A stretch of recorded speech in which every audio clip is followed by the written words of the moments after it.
মাঝে মাঝে আউটিং এ যাবেন, ঘুরতে যাবেন। ভাবিরে নিয়ে বেড়াইতে গেছেন কে কে এই বছর? দেখি হাত তোলেন, হাত নামান। এই ওয়াজ শোনার পরে এই বছর যাবেন কারা কারা? হাত তোলেন। এই বাচ্চারা তোমরা হাত তোলো কেন? তোমরা বিয়ে করছো নাকি? বুঝা না বুঝা হাত তোলে খালি। মাঝে মাঝে আউটিং এ যাবেন, বেড়াতে যাবেন, এটা সুন্নাহ। কোরআন আর সুন্নাহ ছাড়া একটা কথা মিজানুর রহমান আজহারী বানায় বলে না, ঠিক কিনা? যেটাই বলবো এটার পরে দলিল হিসেবে কোরআনের আয়াত, নয় সহিহ বুখারীর রেফারেন্স, নয় সহিহ মুসলিমের রেফারেন্স, নয় সুনানে তিরমিজির রেফারেন্স, নয় সুনানে আবি দাউদের রেফারেন্স, অথবা ইবনে মাজার রেফারেন্স, কিংবা সহিহ ইবনে হিব্বান, মুস্তাদরাকে হাকিম, মুসান্নাফ ইবনে আবি শাইবা, একটা না একটা রেফারেন্স দিবই। বানায় কোনো কথা এই কোরআনের মঞ্চে চলতে দেয়া যাবে না, চিল্লায় বলি ঠিক কিনা? আপনারা সচেতন হইলেই বক্তারা সোজা। আপনারা যদি বলেন হুজুর মন গড়া কিছু বলবেন না, কিচ্ছা কাহিনী উল্টা পাল্টা শোনাবেন না, যেটা বলবেন পক্ষে কোরআনের দলিল দিয়ে বলবেন, ঠিক কিনা? তাহলেই বাংলাদেশ সোজা হয়ে যাবে। বক্তারা যদি সোজা, বাংলাদেশও সোজা, ঠিক কিনা? আর বক্তা করে সোজা রাখতে পারে জনগণ, ঠিক কিনা? কোরআন সুন্নাহর বাইরে আজগবি কোনো কথা আমরা শুনতে চাই না। আউটিং এ যাবেন, আউটিং, ফ্যামিলি ট্যুরে যাবেন, দলিল দিচ্ছি দাঁড়ান। ফ্যামিলি ট্যুর, সবচেয়ে ভালো ফ্যামিলি ট্যুর হচ্ছে উমরা ট্যুর। কিসের ট্যুর? যদি সামর্থ্য থাকে মাঝে মাঝে উমরায় যান। উমরায় গেলে আপনার অর্থনৈতিক অবস্থাকে সচ্ছল করে দিবে কে? নতুন বিয়ে করেছো, হাজব্যান্ড ওয়াইফ, আপনাদের হানিমুনটা মক্কায় করে আসেন, বরকত দিবে কে? তাহলে জীবনটা শুরুই হবে আল্লাহকে সেজদা দেওয়ার মধ্য দিয়ে। আওয়াজ করে বলতে হবে, ঠিক কিনা? শ্বশুর মশাই জামাইরে গিফট দিতে চান, উমরার প্যাকেজ গিফট দিবেন আজকে থেকে। পারা যাবে? ওই যে পোলাপাইন খুশি হাততালি দেয়। উমরায় যান, উমরায় ঘুরতে যান, ঘুরতে যাবেন। ঘুরলে ঘুরলে পৃথিবী দেখা যায়, দৃষ্টিভঙ্গি পরিবর্তন হয়, ব্রড মাইন্ডেড হয় মানুষের মন, চিন্তার দিগন্ত হয় প্রসারিত, ন্যারো মাইন্ডেড থাকে না লোকজন। এজন্য মাঝে মাঝে ঘুরবেন। এজন্য কোরআনে রব্বুল আলামিন বলেন, কুল সিরু ফিল আরদি সুম্মা আনযুরু কাইফা কানা আকিবাতুল মুকাযযিবিন। ও আমার বান্দারা, জমিনে ঘুরে বেড়াও, অবিশ্বাসীদের সাথে, গাদ্দারদের সাথে আমি আল্লাহ কি আচরণ করেছি নিজ চোখে দেখে আসো। আপনি যদি মিশরে যান, তাহলে মিশরে ফেরাউনের লাশ আছে না নাই? কারুনের বাড়ি আছে না নাই? আপনি যদি জর্ডানে যান, ওখানে ডেড সি, মৃত সাগর।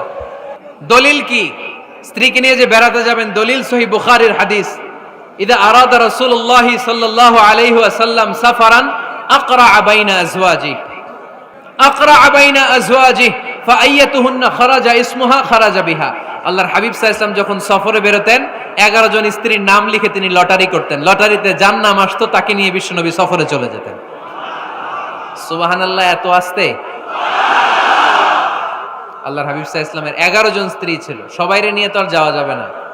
এই লটারিটা জায়েজ, এই লটারি জায়েজ। 11 জনের নাম লিখে, এটাকে আরবিতে বলে, বুখারীর ভাষায় কুরআ। আরবিতে কি বলে? কুরআ।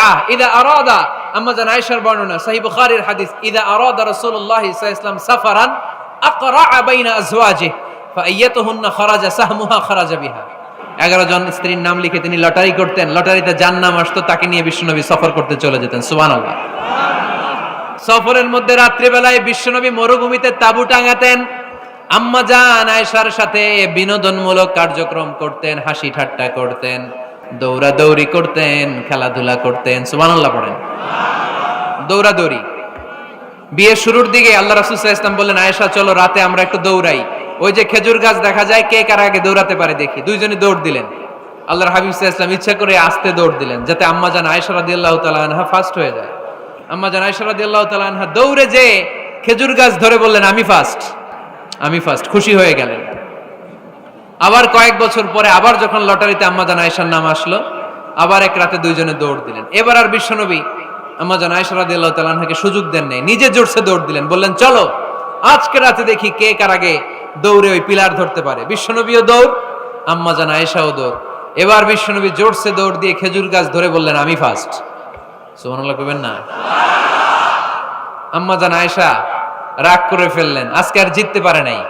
বিষ্ণু ইসলাম আম্মা জান আয়েশার কাছে যেয়ে বললেন, ইয়া হুমায়রা, ও আমার সুন্দরী লাল টুকটুকে বউ, হাদিহি সাবকাতু বিতিলক, ওই যে 7 বছর আগে একবার রাতের দৌড়াদৌড়িতে আমারে হারাইছিলা, আজকে তোমারে হারাই দিয়ে ওটা শোধ নিয়ে নিলাম। দেখেন কি খুনসুটি, কি ভালোবাসাবাসি, কি ভালোবাসাবাসি ছিল বিষ্ণু ইসলামের আর বিষ্ণু ইসলামের স্ত্রীদের মধ্যে। আম্মা জান আয়েশা রাদিয়াল্লাহু তাআলা আনহা পেয়ালার যেই জায়গায় ঠোঁট লাগিয়ে চুমুক দিয়ে দুধ খেতেন, ঠিক ওই জায়গায় ঠোঁট লাগিয়ে বিষ্ণু ইসলামও দুধ খেতেন। ওটের হাড্ডি চুষে আম্মা জান আয়েশা ফেলে দিলে ওই চোষা হাড্ডিটা নিয়ে বিষ্ণুনবী চুষতে আরম্ভ করতেন। একই বালতি থেকে পানি নিয়ে দুইজন গোসল করতেন। সুবহানাল্লাহ পড়বেন না?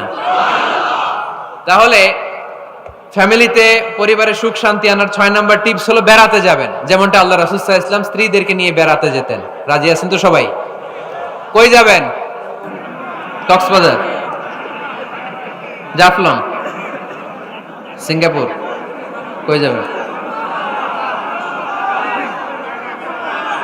মক্কা, মদিনা। নিয়তে বরকত আছে না নাই? আল্লাহ তুমি কবুল করো। গুরুত্বপূর্ণ বিষয়ে সিদ্ধান্ত নিতে পারিবারিক বৈঠক করুন। Family meeting. কি মিটিং করেননি? না নিজের ইচ্ছা মতো সব সিদ্ধান্ত? ওয়াশাবিরহুম ফিল আমর ফাইদা আযামতা ফাতাওয়াক্কাল আলাল্লাহ। মুশাওয়ারা করো, পরামর্শে বরকত আছে না নাই? অনেক বরকত, অনেক। আল্লাহর হাবিব সাল্লাল্লাহু আলাইহি ওয়াসাল্লাম পরামর্শ করতেন। অনেক লম্বা লম্বা হাদিস আছে, এগুলো বললে অনেক রাত হয়ে যাবে, আমি ওদিকে আর গেলাম না। পরামর্শ করবেন। 8 নাম্বার 7 নাম্বার ছিল কি করবেন? কি করবেন? স্ত্রীর পরামর্শের গুরুত্ব আছে। আল্লাহর হাবিব সাল্লাল্লাহু আলাইহি ওয়াসাল্লাম নিজেও অনেক জায়গায় স্ত্রীর পরামর্শে বেঁচে গিয়েছেন। বিষ্ণু ইসলামের মাথায় বুদ্ধি আসতেছে না, আম্মা জান উম্মে সালামা রাদিয়াল্লাহু তাআলা আনহা হুদায়বিয়া সন্ধির সময় বুদ্ধি দিলেন, ওই বুদ্ধিতে কাজ করার সাথে সাথে প্রবলেম সলভড। মনে করেন না যে ওনাদের মাথায় বুদ্ধি নাই, অনেক চিকন বুদ্ধি আছে, কাজে লাগাবেন, মাঝে মাঝে নিবেন। ছেলে মেয়েদের সাথে পরামর্শ করবেন যে বাবা আমি তো এটা ভাবতেছি, নতুন একটা জায়গা কিনতে চাই, একটা ফ্ল্যাট কিনবো, তোমাদের কি পরামর্শ, কেমন করলে ভালো হয়? পরামর্শের দরকার আছে না নাই? অনেকে জুনিয়রদেরকে দাম দিতে চায় না, মাঝে মাঝে জুনিয়ররা সিনিয়রদেরকেও হার মানায়। চিল্লায় বলো ঠিক কিনা? জুনিয়র বেশি আজকে মাহফিলে, হ্যাঁ জুনিয়র খুব বেশি, ওদের পক্ষে কথা গেলেই চিল্লান মারে। আচ্ছা, তো পরামর্শের অনেক গুরুত্ব। অনেকগুলো হাদিস আমার এখানে নোট করা আছে, আমি যদি অনুবাদ শোনাতে পারতাম ভালো লাগতো, কিন্তু টাইম লিমিটস এর কারণে আমি আগাচ্ছি।